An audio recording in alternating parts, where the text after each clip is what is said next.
ये गोरे सांवले चरणारविंद झलकते रहते हैं उनके नेत्रों में, उनके हृदय में। वही तो आप भी हो ना, आप भी तो प्रभु के अंश हो, आप भी तो प्रभु के जन हो, वही अनुभव करने के लिए निकले हो, फिर अन्य में राजी क्यों हो जाते हो? कई बार ये प्रार्थना की कि आप परमार्थ में चल रहे हो, आपका लक्ष्य है प्रिया प्रीतम की प्राप्ति, सतत स्मरण, तो इसके लिए आपके सामने हर वस्तु डाली जाएगी। ये ले लो, ये भोग लो, ये सूंघ लो, ये देख लो, ये। आप राजी क्यों हो जाते हैं? लक्ष्य का विस्मरण क्यों कर देते हैं? आप क्या उठाने के लिए झुक गए? आप तो चले थे परम पद के लिए, प्रियालाल के लिए। तो मणिगण पुंज ब्रजपति छाणति हित हरिवंश कर गई कंचु। यदि किसी भी आदर सम्मान भोग वस्तु में भगवत विस्मरण हो रहा तो धोखा खा गए तुम, अपने लक्ष्य को भूल गए। तुम क्या उठाने चले? क्या लेने चले थे? क्या ले लिया? क्या स्वीकार कर लिया?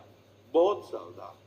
परमार्थ पथ है। बार बार इसलिए प्रार्थना कर रहे हैं, आप समझो एक एक सेकंड आपका इतना मूल्य है, जीवन भर की कमाई दे दो तो एक श्वास नहीं बढ़ा सकते, ऐसी श्वासों को तुमने व्यर्थ कर दिया।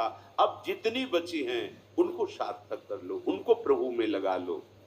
प्यास लगे भगवत अर्पित करके जल पियो। जो कुछ प्रारब्धानुसार भगवत इच्छानुसार गृहस्थ या विरक्त में जो आहार व्यवस्था है भगवत समर्पित करके अल्पाहार में पाओ और निरंतर भजन वृत्ति। सी बात करें, मौन हो जा, गुरु मौन, मन ही है आश्व। पहले वाणी को रोक, फिर मन को मौन कर दे। मन का मौन निसंकल्प, कोई भी संकल्प विकल्प नहीं। अनारंभ अनिकेत अमानी। अनारंभ, अब कोई शुभ से भी शुभ कर्म करने का कोई आरंभ नहीं, कोई संकल्प नहीं। ये कर्म नहीं, ये सेवा है। नवीन नवीन भावोत्सवेन भजताम रस कामधेनु।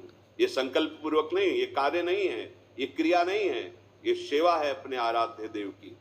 अनारंभ अनिकेत अमानी। कोई नवीन कर्म के लिए संकल्प ही नहीं उदय होता। स्थिति की बात कर रहे हैं आप।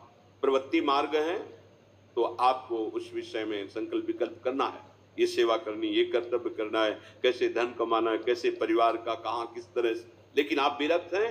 अनारंभ अनिकेत अमानी। अनारंभ। अब जो मंत्र चल रहा है, इससे बड़ा कोई तीर्थ है क्या? इससे बड़ा कोई पुण्य लाभ है क्या? इससे बड़ा कोई सौभाग्य है क्या? इसको छोड़कर अब क्या करना चाहते हो? किस लिए संकल्प उठ रहा है?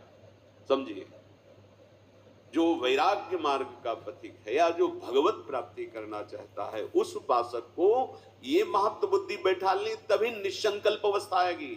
आपका जो नाम चल रहा है, मंत्र चल रहा है, इससे बड़ा कुछ नहीं त्रिभुवन में। कोई भी शुभ कर्म इससे बड़ा नहीं है, इसके समान कोई नहीं है। इससे बड़ा कैसे हो सकता है? भक्तों ने तो ऐसा अनुभव किया है कि प्रभु से बड़ा प्रभु का नाम, प्रभु से भी सामर्थ्यशाली प्रभु का नाम निकला, जो अधीन कर लेता है प्रभु को, नाम नामी को अधीन कर लेता है। अब वो नाम चल रहा है जो नामी के ही प्रताप से सारा विश्व ब्रह्मांड प्रकट हुआ है। जितने तीर्थ, जितनी महिमा, सब उन्हीं के चरणों से है, और नाम उनको अधीन कर ले। तो इसी से समझो, यदि नाम छोड़कर कुछ करना पड़ रहा है, वो हमारी किस काम का? अब ये अनुष्ठान, ये शुभ कर्म, अब अनारंभ